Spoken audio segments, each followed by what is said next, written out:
Hi friend, आज हम आप लोग की कक्षा 10वीं का हिंदी गोधली भाग 2 का गद्य खंड का दूसरा चैप्टर का कवि परिचय वाला आज कंप्लीट करेंगे पार्ट। ठीक है, तो आप इसके पिछला वीडियो नहीं देखेंगे तो काव्य खंड का एक चैप्टर हम कंप्लीट कर दिए हैं, फुल्ली कंप्लीट कर देंगे। पास खाली सब्जेक्टिव बताना है, तो हम बस एग्जाम के टाइम में सब्जेक्टिव पूरा चैप्टर से करवा देंगे। ऑब्जेक्टिव, कवि परिचय और पूरा एक्सप्लेनेशन अभी चल रहा है। ठीक है, पहले हम कवि परिचय देंगे, उसके बाद एक्सप्लेनेशन करेंगे चैप्टर का, उसके बाद ऑब्जेक्टिव उसका जाएगा पूरा चैप्टर का। ठीक है, इस तरीके से हम पढ़ाने का मेरा तरीका है और इसी तरीके से हम पढ़ाते जा रहे हैं। उसके बाद सब्जेक्टिव लास्ट में मिलेगा, सबसे लास्ट में जब पूरा चैप्टर खत्म उसके बाद सब सब्जेक्ट का सब्जेक्टिव मिल जाएगा। ठीक है, तो चलिए हम इस वीडियो को शुरू करते हैं। शुरू करने से पहले आप इस चैनल पर नए हैं तो इस चैनल को अभी सब्सक्राइब करें, क्योंकि आपके लिए आपके हिंदी 100 नंबर है, ना कि आप मैथ को 100 नंबर मत, हिंदी भी 100 नंबर का आप है।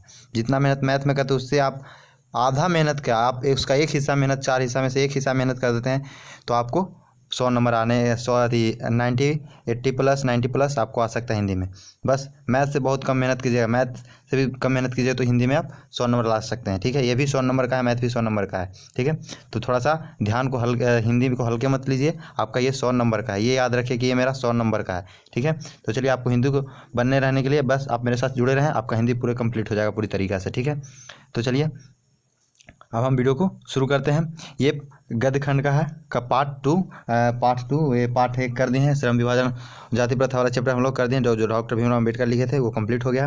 और काव्य खंड में भी एक चैप्टर कंप्लीट हो गया, राम नाम बिनु बिरथि जगी जन्मा, जो गुरु नानक जी लिखे थे। अब हम लोग गद्य खंड का दूसरा चैप्टर पढ़ रहे हैं। एक चैप्टर पढ़ेंगे गद्य खंड, एक चैप्टर पढ़ेंगे काव्य खंड, इस तरीके से हम लोग पढ़ते हैं। तो ये हम गद्य खंड में दूसरा चैप्टर पढ़ेंगे जिसका नाम है 20 की दात, जो लिखे हैं नलिन बिलोचन शर्मा। कौन लिखे हैं? नलिन बिलोचन शर्मा लिखे हैं। तो नलिन बिलोचन शर्मा के बारे में आज हम लोग पढ़ेंगे। तो चलिए देखते हैं नलिन बिलोचन शर्मा के बारे में। ठीक है, तो नलिन बिलोचन शर्मा ये रहे आपके सामने। ठीक है, तो नलिन बिलोचन शर्मा ये इनका नाम हो गया, क्या है नाम? नलिन बिलोचन शर्मा। ठीक है, नाम क्या है? नलिन बिलोचन शर्मा। ठीक है, ये कौन सा पार्ट है, कौन सा पार्ट लिखे हैं? तो 20 की दात लिखे हैं। ठीक है, तो चलिए हम बहुत सारे आप देखेंगे यूट्यूबर को बस अब एक तरीके से अलग शॉर्ट की तरह बना देता है कवि परिचय का, वो खुद से लिखकर या फिर कहीं से शॉर्ट में तरीका से। लेकिन हम क्या करते हैं, हम पूरे कवि परिचय पूरा, हम जितना पूरा कवि परिचय पूरा हम पढ़ाएंगे, ताकि हमको ऑब्जेक्टिव पकड़वाना है, ना कि हमको बस खाली पढ़ाना है, हमको ऑब्जेक्टिव पकड़ाना है। हम इस तरीके से पढ़ाएंगे, जो मेरा वीडियो देख लेता है कवि परिचय और एक्सप्लेनेशन वाला, उसका एक भी ऑब्जेक्टिव नहीं छूटेगा, एक भी ऑब्जेक्टिव नहीं छूटेगा।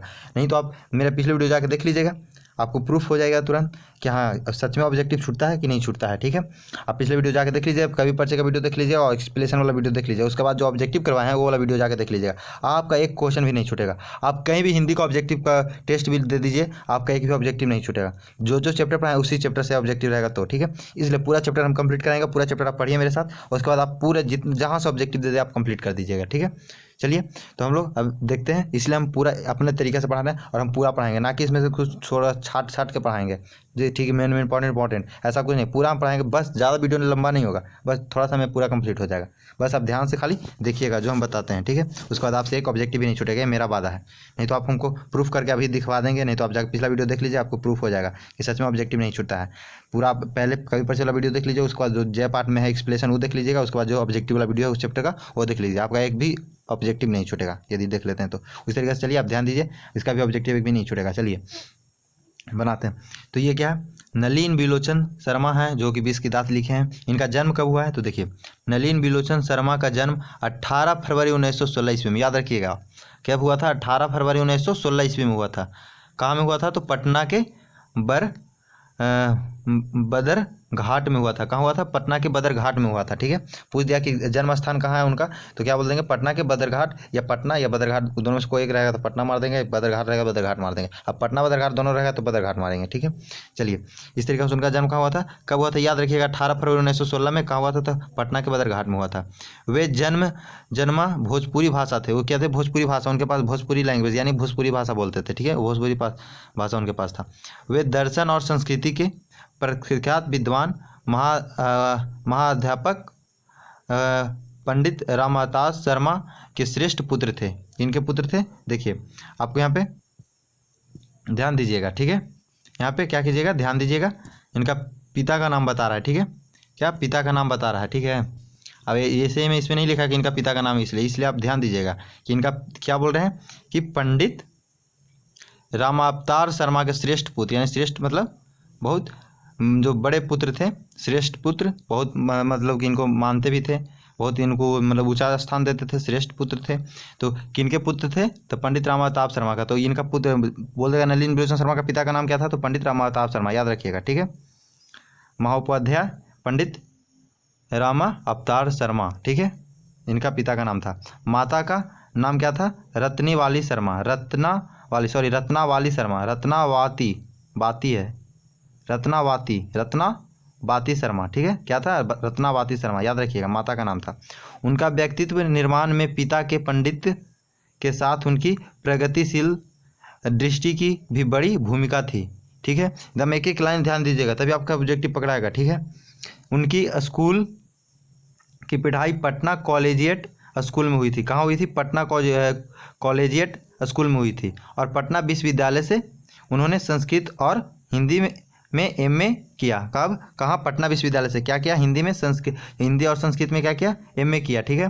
वे हरप्रसाद दास जैन कॉलेज, आरा, रांची विश्वविद्यालय और में पटना विश्वविद्यालय में प्राध्यापक रहे। कहाँ? पटना विश्वविद्यालय में क्या रहे? प्राध्यापक रहे, यानी हेड मास्टर जिसको बोलते हैं, प्राध्यापक रहे, ठीक है। अब देखिए, उसके बाद सन 1959 में, कब? सन 1959 में वे पटना विश्वविद्यालय के हिंदी विभाग में अध्यक्ष हुए और मृत्यु 12 सितंबर 1961 में हो गया। इस पद पे बने रहे। कब? इस पद पे क्या बने रहे, ठीक है। कब? 12 सितंबर 1961 तक। कब तक? जब तक उनकी मृत्यु नहीं हो गई तब तक। तो इनका इससे ये भी पता चल गया कि उनकी मृत्यु कब हुई थी। तो 12 सितंबर 1961 में मृत्यु कब हुई थी, याद रखिएगा, 12 सितंबर 1961 में, ठीक है। चलिए देखते हैं आगे। हिंदी कविता में प्रबंधवाद के प्रवर्तक और नई शैली के आलोचक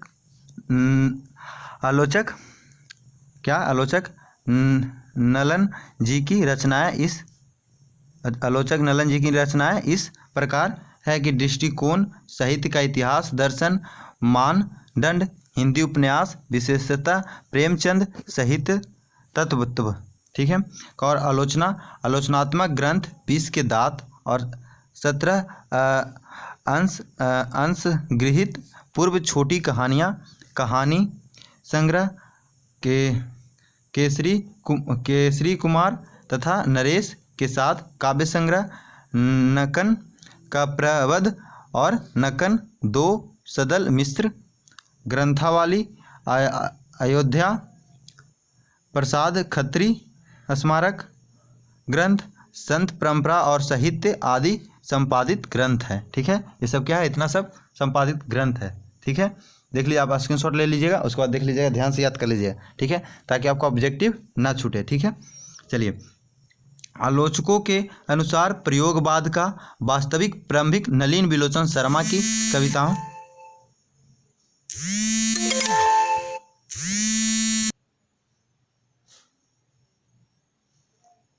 नलिन विलोचन शर्मा की कविताओं हुआ प्रयोग, यानी कि क्या? आलोचकों के अनुसार प्रयोगवाद का वास्तविक प्रारंभ नलिन विलोचन शर्मा की कविताओं से हुआ और उनकी कहानियाँ में मनोवैज्ञानिकता के तत्व समग्रता से उभर कर आए। आलोचना में वे आधुनिक शैली के समर्थक थे। वे कथ्य, शिल्प, भाषा आदि सभा स्तरों पर नवीनता के आग्रहों को लेखक थे, ठीक है। उनमें प्रायः, तो हम मिटा लेते हैं ताकि आपको साफ साफ दिखे, ठीक है, नहीं तो कुछ मिस्टेक हो सकता है, कुछ मिस्टेक हो झप जाएगा तो कुछ मिस्टेक हो जाता है, ठीक है, अंडरलाइनिंग करने में, ठीक है। तो चलिए, और उनकी कहानियाँ मनोवैज्ञानिक तत्व समझता उभर कर आए, ये पढ़ा दी हम। आलोचनों में आधुनिक शैली के समर्थक थे। वे कथ्य, शिल्प, भाषा आदि सभी स्तरों पर नवीनतम के आग्रही लेखक थे, ठीक है। उनमें प्रायः परंपरागत दृष्टि एवं शैली का निषेध तथा आधुनिक दृष्टि से समर्थन है। आलोचना की उनकी भाषा गढ़ी हुई है और संकेतात्मक है, ठीक है। संकेतात्मक मतलब संकेत दिया हुआ है खाली उसमें। उन्होंने अनेक पुराने शब्दों को नया जीवन दिया है जो आधुनिक साहित्य में पुनः प्रतिष्ठित हुए हैं। यह कहानी विष की दात तथा अन्य कहानियों नामक कहानी संग्रह से ली गई है। ठीक है, कहाँ से ली गई? ऑब्जेक्टिव ध्यान दीजिएगा, ऑब्जेक्टिव यहाँ से आ सकता है। कहाँ से? तो इनकी कहानी जो है विष की दात तथा अन्य कहानी नामक कहानी संग्रह से ली गई है। कहाँ से? विष की दात तथा अन्य कहानी, यानी और भी कहानी के नामक की कहानी की संग्रह से ली गई है। यह कहानी मध्य वर्ग के अनेक, मध्य वर्ग किसकी? मध्य वर्ग, याद रखिएगा, मध्य वर्ग के अनेक अंतर्विरोधियों जो मतलब विरोध करता है उसका उजागर करती है। क्या? उसका उजागर करती है। कहानी का जैसा ठोस सामाजिक संदर्भ है वैसा ही स्पष्ट मनोवैज्ञानिक आशय भी है। आर्थिक कारणों से मध्य वर्ग के भीतर ही एक और सेन साहब जैसे ही एक श्रेणी उभरती है जो अपना महत्वाकांक्षा और सफ़ेद पोशी के भीतर लिंग भेद जैसे कुछ अस्पार छिपाए हुए हैं, तो दूसरी ओर गिरधर जैसे नौकरीपेशा निम्न मध्यवर्गीय व्यक्ति की श्रेणी है जो अनेक तरह की थोपी गई है बंदिशों के बीच भी अपने अस्तित्व को बहादुरी एवं साहस के साथ बचाए रखने के लिए संघर्षता है। यह कहानी सामाजिक भेदभाव, लिंग भेद, आक्रामक स्वार्थ की छाया में पलते हुए प्यार दुलार के कुपरिणाम को उभारती हुई सामाजिक समानता एवं मानव अधिकार को महत्वपूर्ण बनेगी पेश करती है। क्या करती है? महत्वपूर्ण बनेगी पेश करती है। ठीक है, आप इसको एक बार में नहीं, आपको ये समझ में आ रहा है तो 2 बार वीडियो देखिए, 3 बार वीडियो देखिए, नहीं तो स्क्रीनशॉट ले लीजिए और उसके बाद इसको लाइन बाय लाइन जो बताएं उसको याद कर लीजिएगा, जो हम बताएं उसको पे ध्यान दीजिएगा। ठीक है, ताकि आपको समझने में कोई दिक्कत ना हो और आपसे ऑब्जेक्टिव एक भी नहीं छूटे। यदि आप ये पूरा सेंटेंस जो भी हम पढ़े हैं उसको ध्यान से सुने होंगे या देखे होंगे तो आपको एक भी ऑब्जेक्टिव नहीं छूटेगा। ठीक है, उसके बाद हम एक्सप्लेनेशन वाला करेंगे, वो वाला भी वीडियो देख लीजिएगा। नेक्स्ट वीडियो में हम एक्सप्लेनेशन लाएंगे इसका। ठीक है, जितना पार्ट में कंप्लीट हो जाता है उतना पार्ट में हम कंप्लीट कर देंगे। ठीक है, देखें जितना बड़ा कहानी रहेगा उतना ज़्यादा पार्ट बनेगा। ठीक है, नहीं तो एक वीडियो में लंबा बना देंगे तो थोड़ा सा ज़्यादा बोरिंग जैसा लगेगा आपको भी, आप लोगों को भी देखने में, और छोटा छोटा पार्ट करें तो आप लोग भी देखने में इंटरेस्ट आएगा। आराम से देखिएगा, अच्छे से देखिएगा और दिमाग में अच्छा घुसेगा। अब एक के बार पूरा आपके सर पे लाद देंगे तो क्या होगा? ज़्यादा लोड पड़ जाएगा, जिससे कि आपके फिर बाउंस होने लगेगा। ठीक है, इसलिए थोड़ा थोड़ा करके पढ़ेंगे।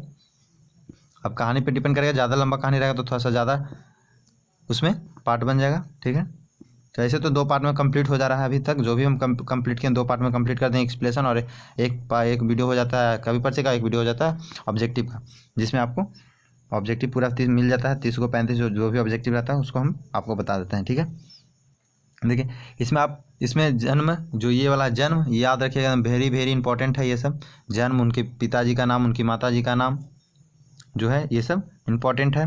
ठीक है, बहुत इंपॉर्टेंट है। और उनकी मृत्यु ये भी बहुत इंपॉर्टेंट है। ठीक है, उनकी कौन कौन सी रचना थी ये भी याद रखिएगा, ये भी ऑब्जेक्टिव में पूछता है, एकदम मोस्ट VVI है। ठीक है, कौन कौन थे ये भी याद रखिएगा। ठीक है, मनदंड उपन्यास कौन थे? देखिए ये सब क्या थे? दृष्टिकोण, साहित्य का इतिहास, दर्शन, ये सब जो प्रमुख उनकी रचनाएँ थी।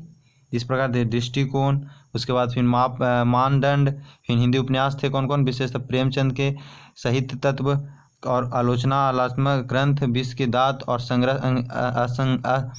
असंगृहित और पूर्व छोटी कहानियाँ, ये सब जो थी वो सब याद रखिएगा, ताकि आपको ये सब ऑब्जेक्टिव में आने वाला है। ऑब्जेक्टिव में VVI ये सब है, देगा ही देगा। ठीक है, इसलिए आप याद कर लीजिएगा, क्योंकि आने का चांस बहुत ज़्यादा रहता है ये सब का। ठीक है, आपको बस आप जो वीडियो हम बता रहे हैं, जो वीडियो आप देख रहे हैं, बस इतना ही देखना है, ज़्यादा कुछ नहीं देखना है। ठीक है, इससे ज़्यादा आप कुछ को नहीं देखो, जितना दिए उतना, बस उतना पे खाली आप ध्यान दे दीजिए, आपका ऑब्जेक्टिव कंप्लीट हो जाएगा। ठीक है, और नेक्स्ट वीडियो में हम एक्सप्लेनेशन लेंगे। आप यदि लाइव क्लास चाहते हैं तो आप इसके लिए आपको सब्सक्राइब कीजिए। जितना जल्दी आप सब्सक्राइब कीजिएगा उतना जल्दी हम आपके लिए लाइव क्लास लेकर आने वाले हैं। ठीक है, हर एक सब्जेक्ट का लाइव टेस्ट होगा, लाइव क्लास चलेगा। लेकिन आप इसके लिए, हम आपके लिए इतना मेहनत कर रहे हैं, आप बस इतना ही मेहनत कीजिए, मेरे चैनल को जितना से जल्दी सब्सक्राइब करवाइए, वीडियो को लाइक कीजिएगा, जितना से ज़्यादा शेयर कर दीजिए ताकि सब लोग को जाए, और बस मेरे साथ आप जुड़े रहें। आपका हिंदी में हम गारंटी लेते हैं, क्योंकि हम हिंदी के टॉप पर हम बोल रहे हैं, ना कि हम ऐसे ही बोल रहे हैं। हम मेरे पास अनुभव के अकॉर्डिंग पढ़ाएंगे, हम अनुभव के साथ पढ़ाएंगे। ठीक है, ऐसे नहीं है कि हम ऐसे ही बोल रहे हैं। आपको हिंदी का जिम्मेवारी मेरा रहा, लेकिन आपका जिम्मेवारी है कि मेरा चैनल को सब्सक्राइब करवाइए जल्दी, तब आपके साथ हम लाइव फेस टू फेस करेंगे और पढ़ेंगे। आपका सब डाउट क्लियर कर देंगे, फेस टू फेस मिलेंगे।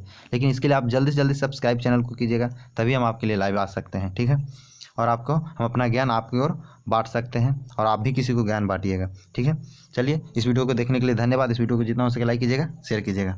नेक्स्ट वीडियो में आपका एक्सप्लेनेशन आएगा। Thanks for watching.